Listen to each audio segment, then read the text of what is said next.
訓練は後志地方に大型の台風が上陸する中、泊原発が事故を起こし、放射性物質が放出される複合災害を想定して行われました。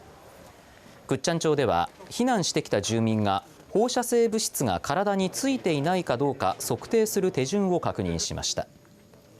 訓練には道や市町村などおよそ330の機関が参加し、鈴木知事は現地対策本部が置かれた共和町の原子力防災センターなどを視察しました。訓練における成果やさまざまな課題につきましては、今後各町村や関係機関の皆様のご協力の下でしっかりと検証をし、防災対策に生かしていきたい。